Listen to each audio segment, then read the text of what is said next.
I just got back from Brazil, where they don't have any fire codes. And if you think this is uncomfortable, you should see a meeting there. People packed so tight that it was a good question whether the oxygen level would suffice. Fortunately, there wasn't a fire. There would have been a huge catastrophe. Well, the title, you noticed, had a question mark after it.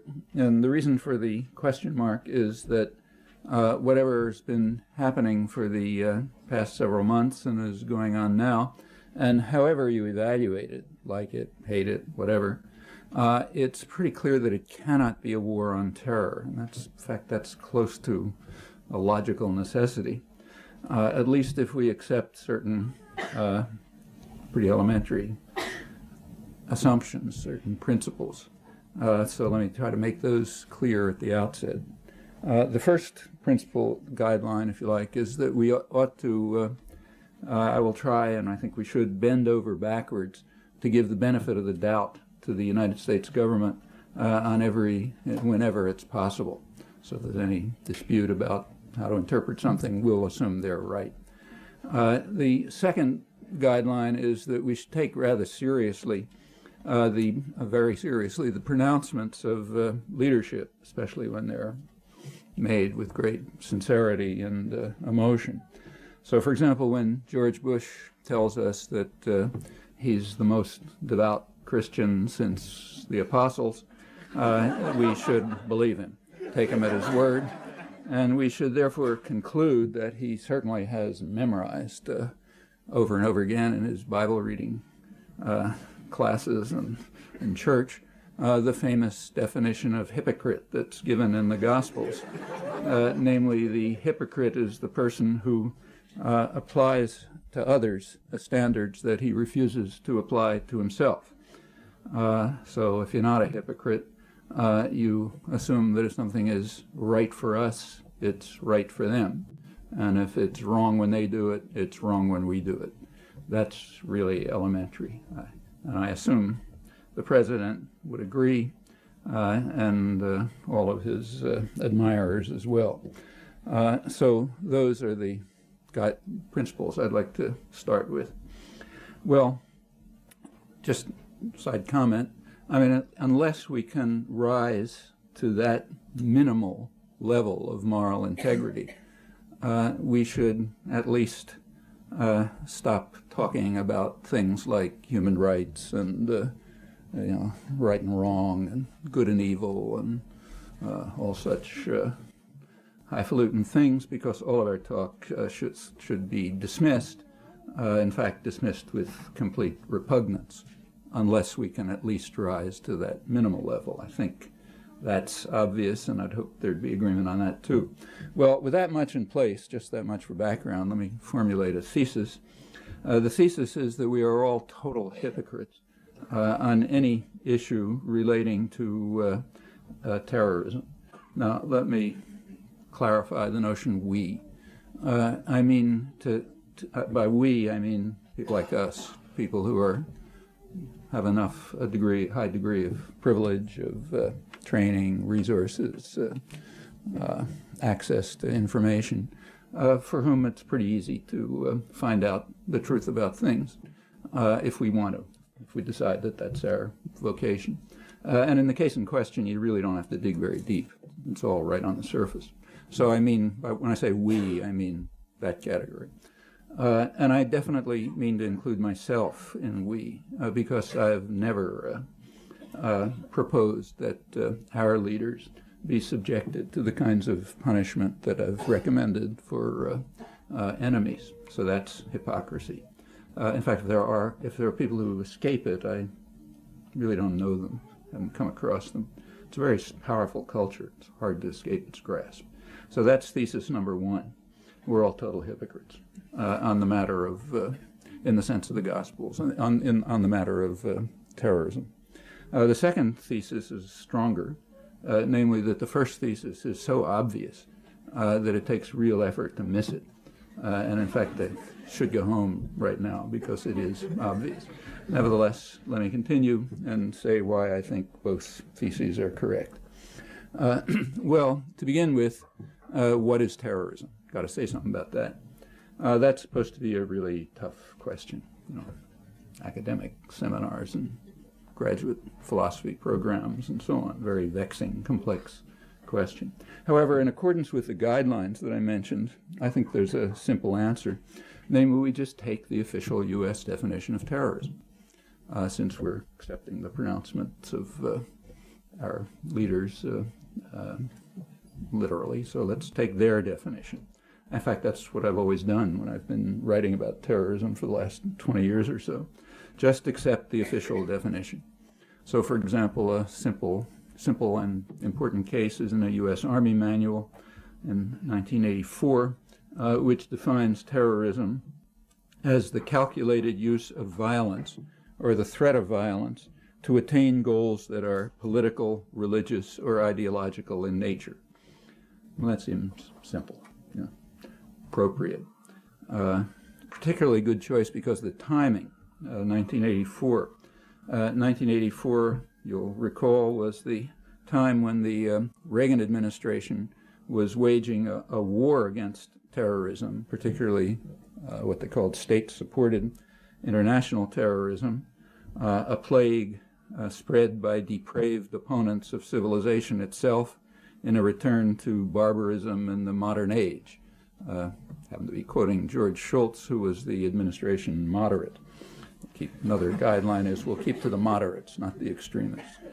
So that's 1984. Reagan had come into office a couple years earlier.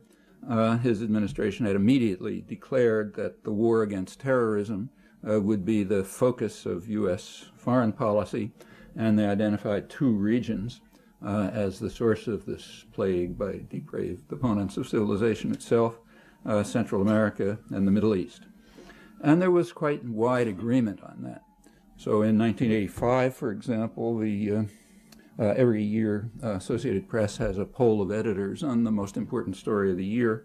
And in 1985, the winner was Middle East terrorism, so they agreed. Right towards the end of that year, 1985, Shimon Peres, Israeli Prime Minister, came to Washington, and Reagan and Peres denounced the evil scourge of terrorism, referring to the Middle East. Scholarship and experts also agreed. There's a huge literature for the last 20 years on terrorism, particularly state-supported international terrorism. I don't have time to review it, but a good illustration, which I'll keep to, is the December 2001 issue of Current History, journal Current History, good, serious journal. It's called America at War. It includes leading historians, specialists, experts on terrorism. And they identified the 1980s as the era of state-supported, state-sponsored terror, agreeing with the Reagan administration. And I agree with that, too. I think it was the era of state-sponsored international terrorism. One leading author, Martha Crenshaw, says that in that era, the United States adopted a proactive stance to deter the plague. Mostly it's about the Middle East, but Central America is occasionally mentioned. For example, U.S. support two authors, co-authors, from the Brookings Institution described the U.S. war against, the U.S. Contra war against Nicaragua as a model for how to fight a war against terrorism. They say that that was a model for U.S. support for the Northern Alliance in the current phase of the war against terrorism. The seeds of contemporary terrorism, however, are much deeper. The major historian in the group points out, David Rapport, a leading academic specialist on terrorism, editor of the Journal of Terrorism, and so on. He points out that it goes back to the origins of modern terrorism, like Osama bin Laden. They go back to the early 1960s, when, I'm quoting him now, when Viet Cong terror against the American Goliath kindled the hopes that the Western heartland was vulnerable. I won't comment on that. But I'd like you to, just as an exercise, you might try to find a historical analog to that statement somewhere. I'll just leave it at that. The world also, and it's easy, without commenting, if you check through the scholarly literature, you'll find the same story all the time, virtually exceptionless. The world agreed with the Reaganites, too. In 1985, right after Reagan and Paris had denounced the evil scourge of terrorism, the General Assembly passed a resolution condemning terrorism. And in 1987, it passed a much stronger resolution and a much more explicit one denouncing terrorism in all its forms and calling on all states to do everything they can to fight against the plague and everything you like. It's true that that wasn't unanimous. There was one abstention, namely Honduras, and 2 votes against, the usual 2.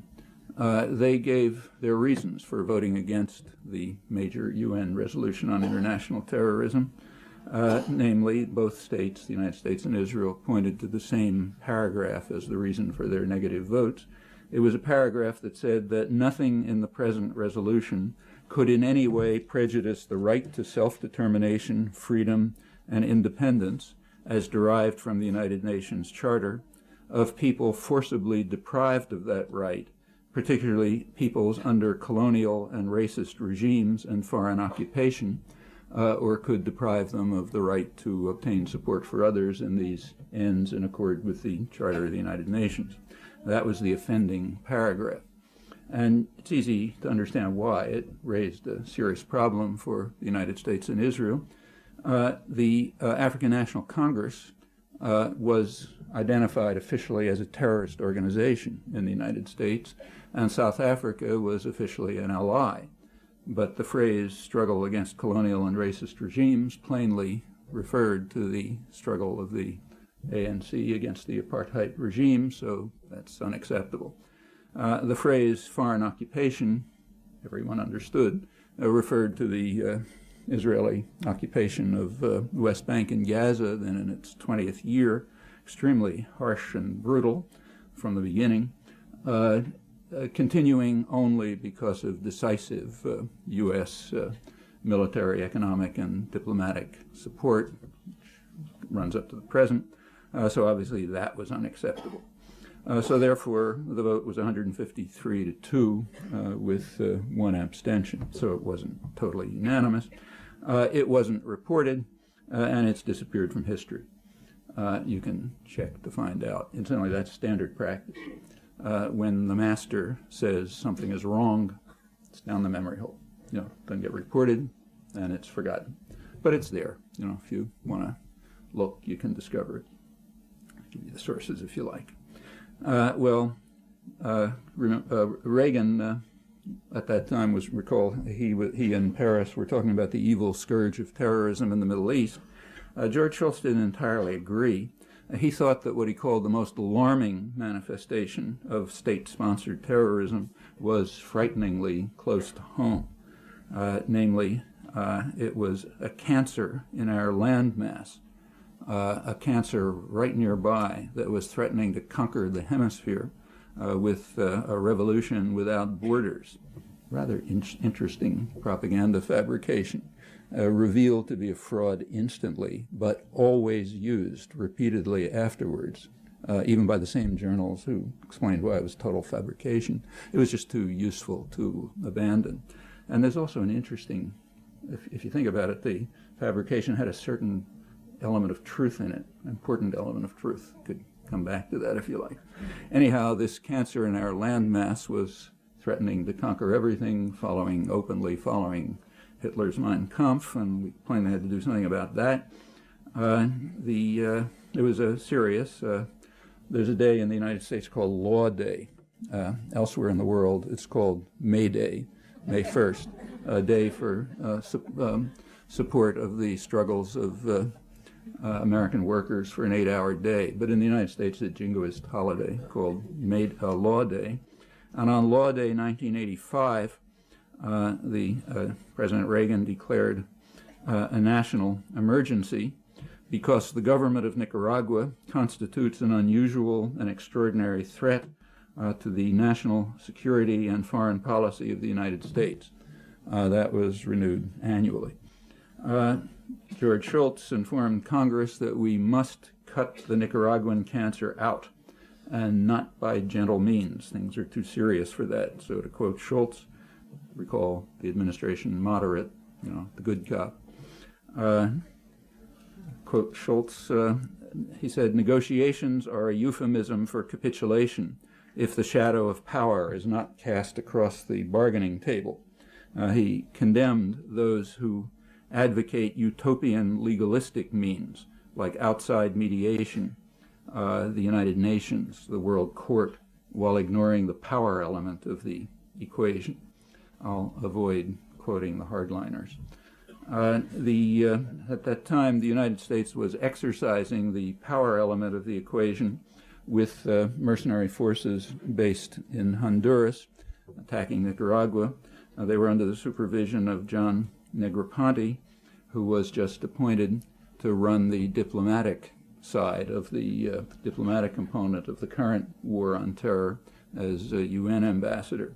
The military component of the current war on terror is Donald Rumsfeld, who at that time was Ronald Reagan's special envoy to the Middle East, the other place where the plague was raging through 1985, in fact. The United States at that time was also blocking utopian legalistic means that were being pursued by the World Court, the Latin American countries, and others, and it continued to block those means right to the end until the final victory of its terrorist wars throughout Central America. Well, how was the war against state-sponsored terrorism waged in those two regions by the people who, in fact, are leading the new phase? So it's pretty close historical continuity, not just those two, of course.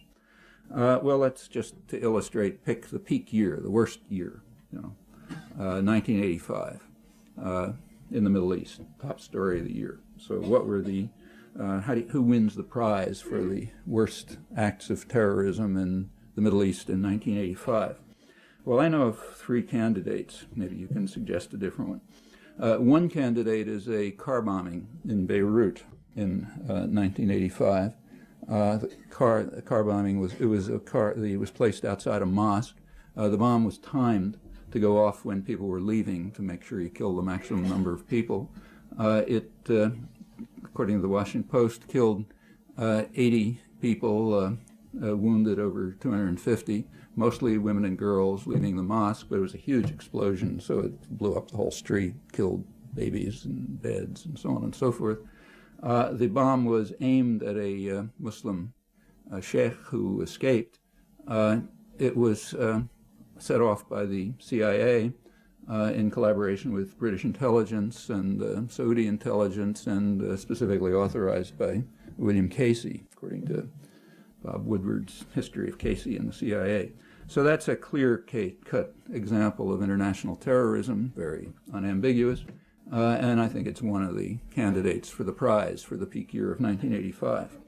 Another candidate surely would be the so-called Iron Fist operations that Shimon Peres's government was carrying out in occupied southern Lebanon in March of 1985. The operations, this southern Lebanon, which was under military occupation in violation of a Security Council order to leave, but with U.S. authorization, so this is irrelevant. The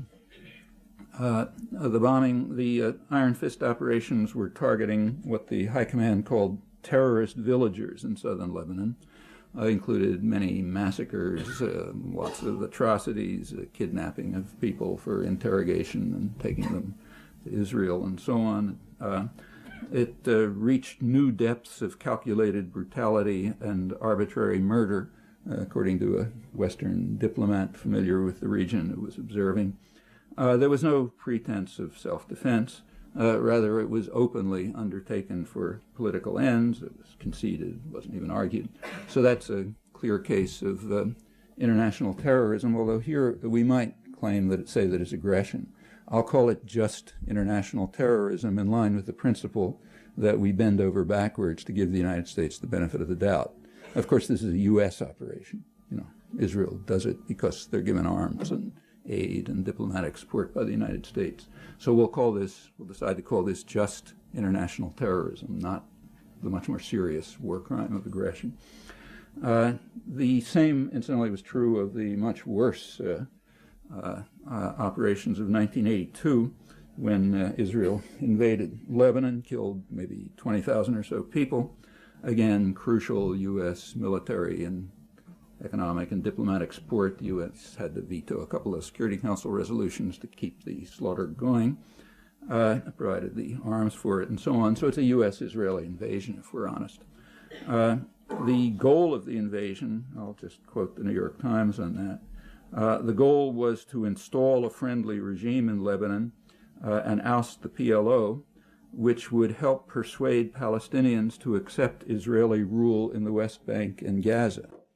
That's actually accurate, and I have to compliment the New York Times in saying that. That was this January 24th. As far as I know, that's the first time in mainstream U.S. literature that anyone has dared to say what was absolutely common knowledge in Israel and in the dissident literature 20 years ago. I mean, I was writing this in 1983, just using Israeli sources. But it couldn't penetrate U.S. commentary. You might check and see. As far as I know, this is the first breakthrough. I'm not sure the reporter understood what he was saying. But anyway, he did say it. James Bennett, January 24th. Well, prize for James Bennett for telling the truth after 20 years. And it's true. And, of course, it's a textbook illustration, virtually textbook illustration of international terrorism. This time we have to bend over backwards pretty far to call it international terrorism because it's hard to say why this isn't overt aggression, the kind of action for which U.S. and Israeli leaders should be subjected to Nuremberg trials, real serious war crime. But again, let's keep to the guidelines and say it's only international terrorism. Well, that's the second example. This 85, I'll keep to the Iron Fist operations.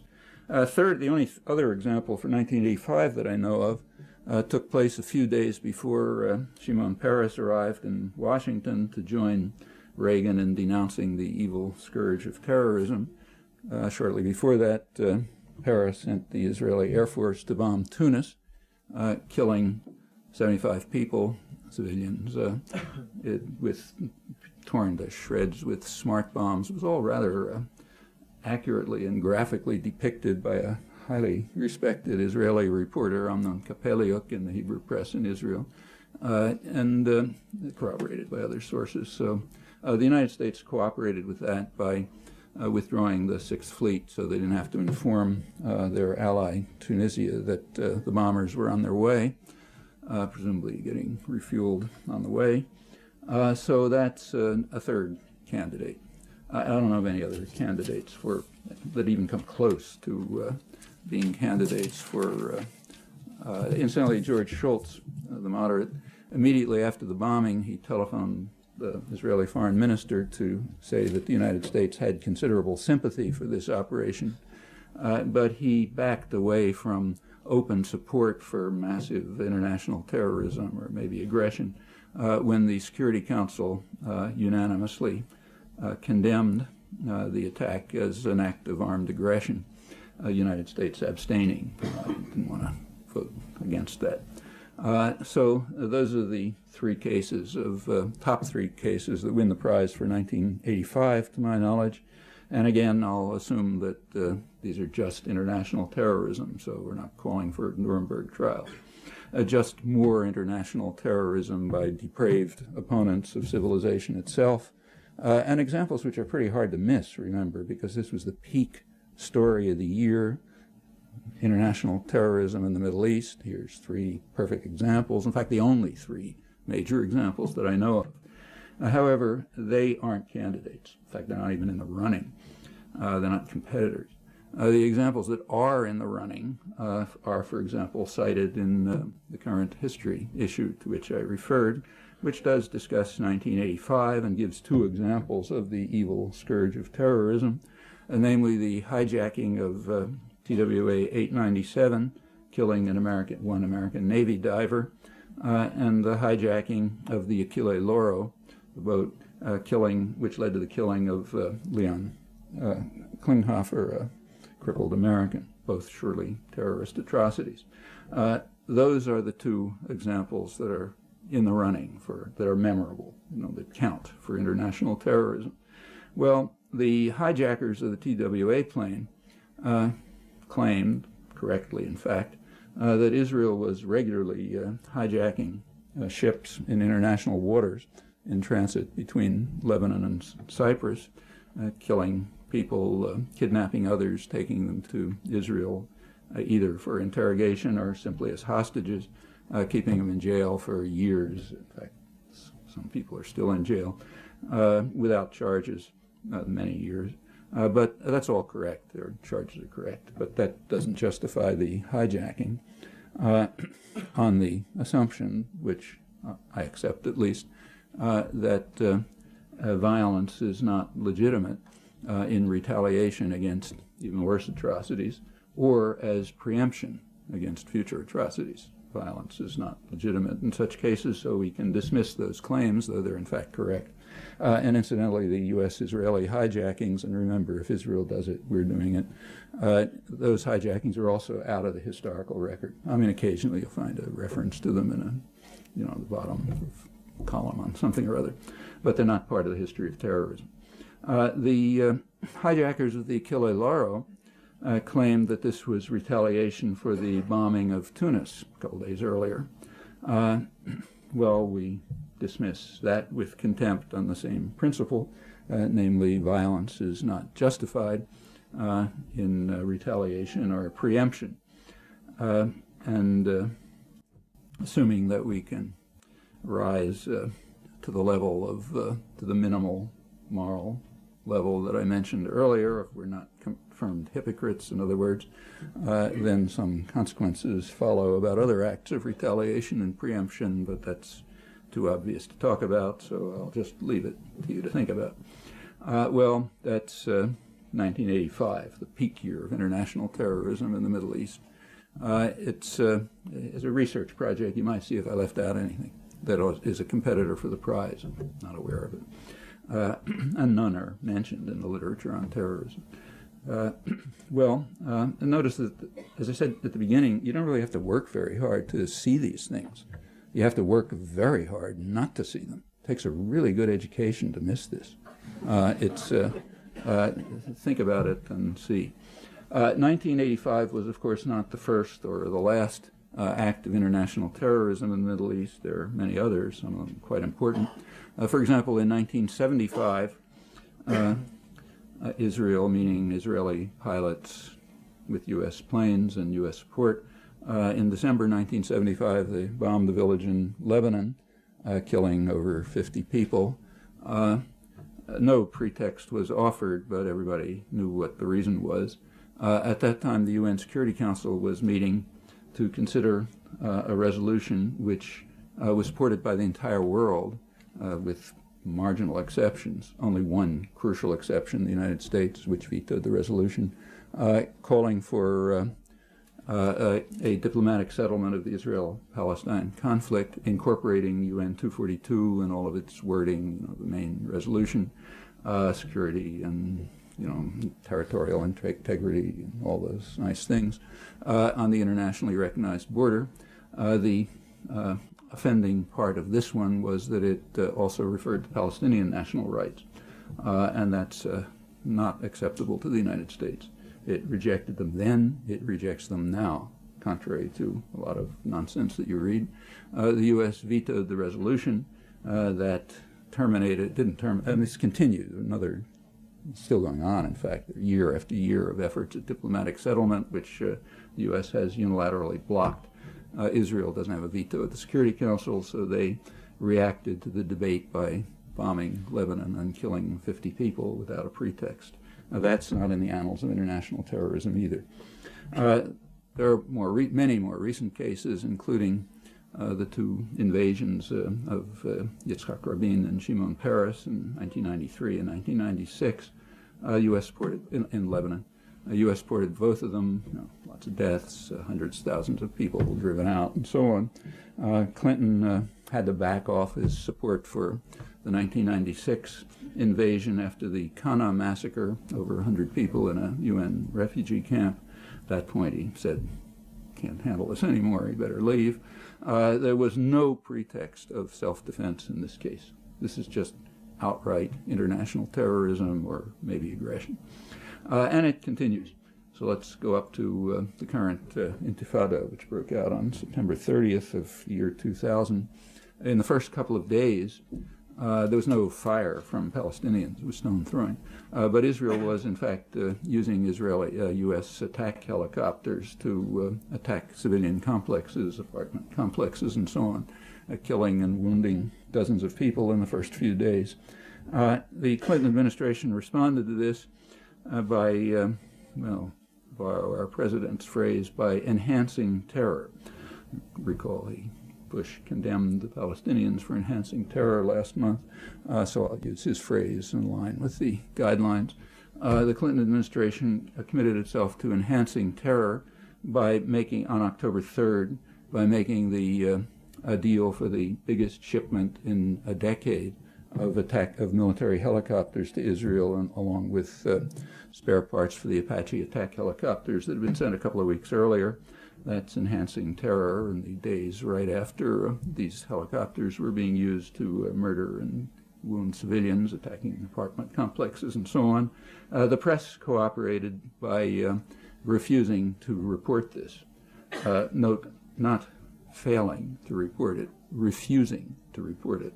It was specifically brought to the attention of editors, and they simply made it clear they're not going to report it.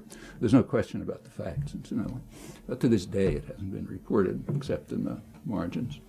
That policy continues. Skip to December 2001, last month, 2 months ago. George Bush was condemning the Palestinians for enhancing terror, and he contributed in the conventional way to enhancing terror, in crucial ways, in fact. On December 15th, the UN Security Council debated a European-initiated resolution calling on both sides to reduce violence and calling for the introduction of international monitors to assist in monitoring a reduction of violence. That's a very important step. That was vetoed by the United States. It went to the who want to enhance violence, evidently. It's hard to think of any other interpretation for this. The press didn't have to bother giving an interpretation because it was barely reported. It then went to the General Assembly, where, as far as I'm aware, it wasn't reported at all, and there was an overwhelming vote supporting the same resolution. This time, the United States and Israel were not entirely isolated in opposition. Several Pacific islands joined in, Nauru and one or two others. So therefore, not the usual splendid isolation. I don't recall that was reported. About a week before, 10 days before that, there was another major contribution to enhancing terror. The Fourth Geneva Conventions, according to the entire world, literally, outside of Israel, apply to the occupied territories. The United States doesn't vote against this when it comes up in the United Nations. It abstains. I presume the reason is the United States does not want to take such an open, blatant stand in violation of fundamental principles of international law, particularly because of the circumstances under which they were enacted. Recall that the Geneva Conventions were established right after the Second World War, in order to criminalize the acts of the Nazis. So saying they don't apply is a pretty strong statement. However, outside of the United States and Israel, the whole world agrees. The International Red Cross, which is the agency responsible for applying and interpreting them, agrees. In fact, there's no, as far as I'm aware, no further question about this. Switzerland, which is the responsible state, called a meeting of the high contracting parties for the Geneva Conventions, that is, those, like the United States, that are legally obligated by treaty to enforce them. It's a high, solemn commitment. Called a meeting on December 5th in Geneva, and the meeting took place, passed a strong resolution determining that the Geneva Conventions do apply to the occupied territories, which makes illegal just about everything that the United States and Israel do there. They went through the list, settlements, displacement, everything that goes on. The United States boycotted the session. They got another country to boycott them, Australia. According to the Australian press, under heavy U.S. pressure, Australia joined in boycotting them. If the U.S. boycotts it, it's like a negative vote at the Security Council or the General Assembly. Didn't get reported, and it's out of history. Okay, but that's another important step to enhancing terror. All of this took place, incidentally, in the midst of a 21-day truce, one-sided truce. Palestinians weren't carrying out any acts, but a couple of dozen Palestinians were killed, including a dozen children. That was right. It was right in the middle of this that these efforts to enhance terror took place. Maybe that's an unfair interpretation, and there's some other motive that I'm not thinking of, but that's what they look like to me. You can think about that. In any event, international terrorism in the Middle East certainly continues, has a long history.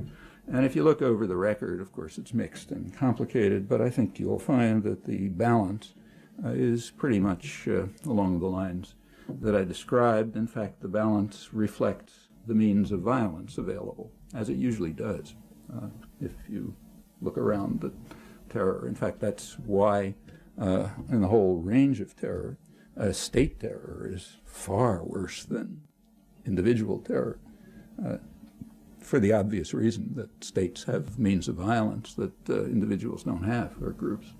And that's what you find if you look, I think, overwhelmingly. It's commonly said that terrorism is a weapon of the weak. That's completely false, at least if you accept the official U.S. definition of terror.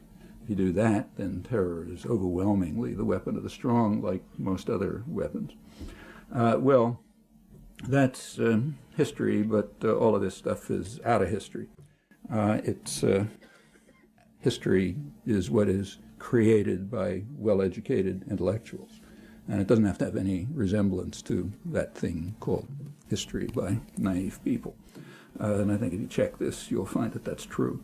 Well, that's the Middle East. Let's turn to Central America, the other main focus of the plague by depraved opponents of civilization itself. Here I'll be brief, because at least the core parts are just uncontroversial. At least uncontroversial among people who have minimal regard for international law and international institutions and so on. Actually, the size of that category is very easily estimated. Namely, ask yourself how often what I'm now going to say has appeared in the discussions about the evil plague of terrorism in the past 5 months. Huge flood. How much has been devoted to some uncontroversial cases? Again, uncontroversial if you think the World Court and the Security Council and international law have some significance. Well, in 1986, the International Court of Justice condemned the United States for international terrorism, unlawful use of force, in its war against Nicaragua. Again, I'm going to keep to the guidelines, bend over backwards, allow this to be interpreted just as international terrorism, not the war crime of aggression. So we'll call it international terrorism. The court ordered the United States to terminate the crimes and to pay substantial reparations, presumably billions of dollars. Congress reacted by instantly escalating the war, by new funding to escalate the war. Nicaragua took the matter to the Security Council, which debated a resolution calling on all states to observe international law, mentioning no one, but everyone knew who was meant. The U.S. vetoed it. Nicaragua then went to the General Assembly, which passed similar resolutions in successive years. The United States and Israel opposed. In 1 year, they got El Salvador. All of this is out of history. It has to be. It's just inconsistent with our preferred image of what history is supposed to be. And as I say, you can check how much this has been. These are uncontroversial cases. You can check to see how much it's been referred to recently. And remember who were the individuals responsible. People like Negroponte, proconsul of Honduras, Rumsfeld, special envoy to the Middle East, and so on, and others. Plenty of continuity. Well, the U.S. reacted, as I said, by escalating the war, and also for the first time giving official orders to its mercenary forces to attack what are called soft targets. That's what the Southern Command called them, soft targets, meaning undefended civilian targets, agricultural cooperatives, and so on. That was known. It was discussed in the United States. It was considered legitimate by the left. So Michael Kinsley, who represents the left in mainstream debate, he had an interesting article. He was then editor of the New Republic, in which he said that we shouldn't be too quick to condemn State Department authorization for attacks on undefended civilian targets, because we have to apply pragmatic criteria.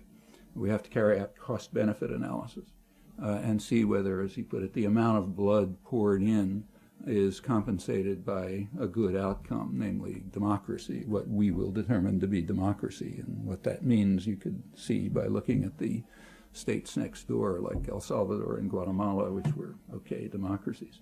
And if it passes our test, then it's okay. So in other words, international terrorism is fine, assuming it meets pragmatic criteria, and now across the spectrum, left to right, among we, that is, educated, privileged intellectuals, not the population, of course. In Nicaragua, the population had an army to defend it. It was bad enough. I mean, tens of thousands of people killed, the country practically devastated, may never recover, but it had an army to defend it. In El Salvador and Guatemala, that wasn't true. The army was the state terrorists, the U.S.-supported state terrorists. They were the army. There was nobody to defend the population. And in fact, the atrocities were far worse. Also, they're not a state, so they couldn't go to the World Court and the Security Council to follow legal means, of course, without any effect, because we, people like us, have determined that the world is going to be ruled by force, not by law.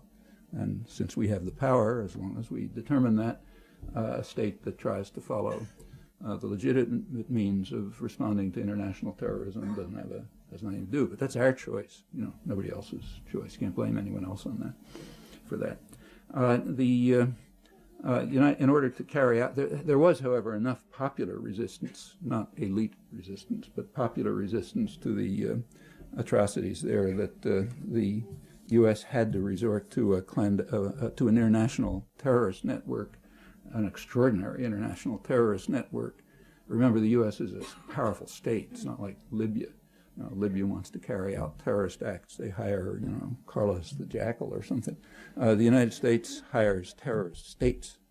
We're big guys. So the terrorist network consisted of Taiwan, Britain, Israel, Argentina, at least as long as it was under the rule of the neo-Nazi generals. When they were unfortunately removed, they fell out of the system, Saudi Arabian funding. Quite a substantial international terrorist network, never been anything like it. In contemporary terms, we might call it an axis of evil, I suppose. The outcome, again, keeping to the guidelines we believe our leaders, the result was hundreds of thousands of people slaughtered, millions of orphans and refugees, every conceivable atrocity, the region devastated. The single uncontroversial case, Nicaragua, which was the least of them, that alone far surpasses the crimes of September 11th, and the others suffered far worse. This is, again, we're bending over backwards and giving the U.S. the benefit of the doubt, so we're only calling it international terrorism organized by depraved opponents of civilization itself. Well, that's the second major area, Central America. All of this, however, is off the record, too, in the current history journal, and it's typical in this respect. Nothing that I just have referred to is mentioned, nor is it in the whole scholarly literature, in fact, except way at the margins. You can check and see. It just doesn't count. The 80s are described as the era of state-sponsored international terrorism, but they're not referring to any of these things. The U.S. was trying to prevent state-sponsored international terrorism by taking proactive means, like the most massive international terrorist network that's ever been known.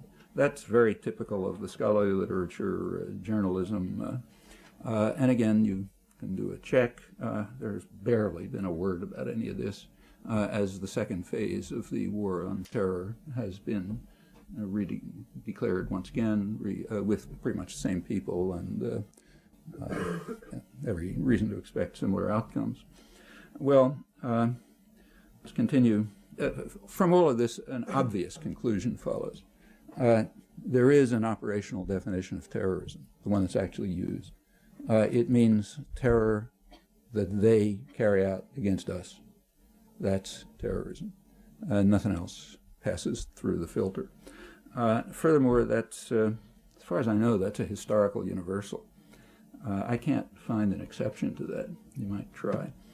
So, for example, the Japanese in China and Manchuria were defending the population against Chinese terrorists and going to create an earthly paradise for them if they could control the terrorists. The Nazis in occupied Europe were defending the legitimate governments like Vichy and the population from the terrorist partisans who were supported from abroad, as indeed they were. They were run from London and Poland and France and so on. The facts I say, I can't find an exception. You might try.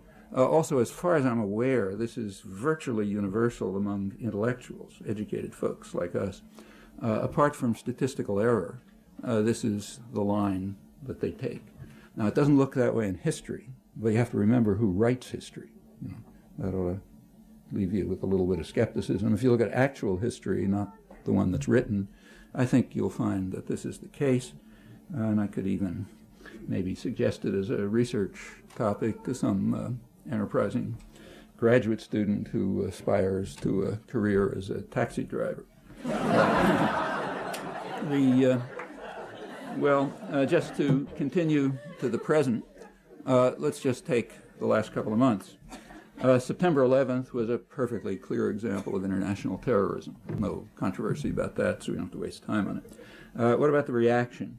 Well, it turns out the reaction is also an uncontroversial case of international terrorism. Again, let's keep to the guidelines. We'll just listen to what our leaders say. So on October 11th, President Bush announced to the Afghan people that we will keep bombing you until you hand over people who we suspect of terrorist acts, although we refuse to provide any evidence and we refuse to enter into negotiations for extradition and transfer. Clear case of international terrorism.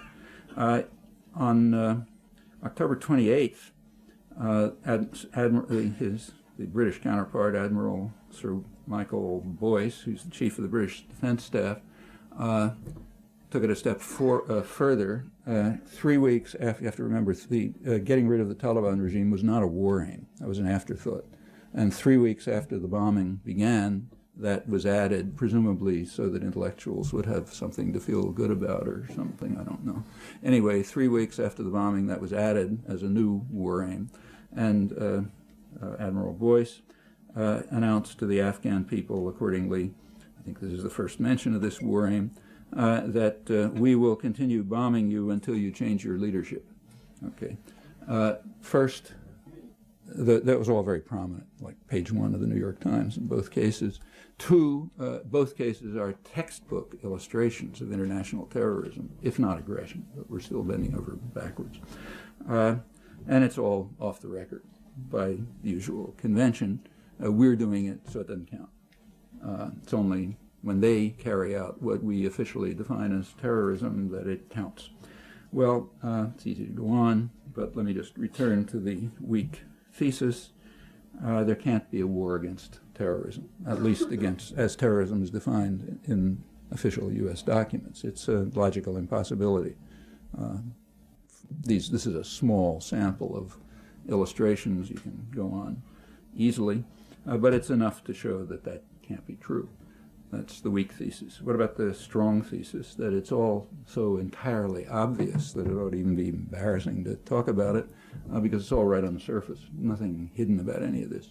Everything I mentioned is perfectly well known. You didn't have to penetrate anything to discover it, no obscure sources, nothing, just the obvious evidence. And it's very easily, you can easily add to it. There's a ton of literature about it for the last 20 years. But that's all, that literature also can't be discussed because it comes out with the wrong conclusion. So it's treated the same way terrorism is in our intellectual culture. Again, a choice, not a necessity. So we end up with kind of a dilemma. If we're not honest, forget it. If we are honest, there's a dilemma. One possibility is just to acknowledge that we are total hypocrites, that we don't, and then to at least have the decency to stop talking about things like human rights and right and wrong and good and evil and so on, and just say, yeah, we're hypocrites. We have force, and we're going to rule the world by force. Period. Let's forget about everything else. The other option is harder to pursue, but it's imperative. Unless we would like to contribute to still worse disasters that are likely to lie ahead.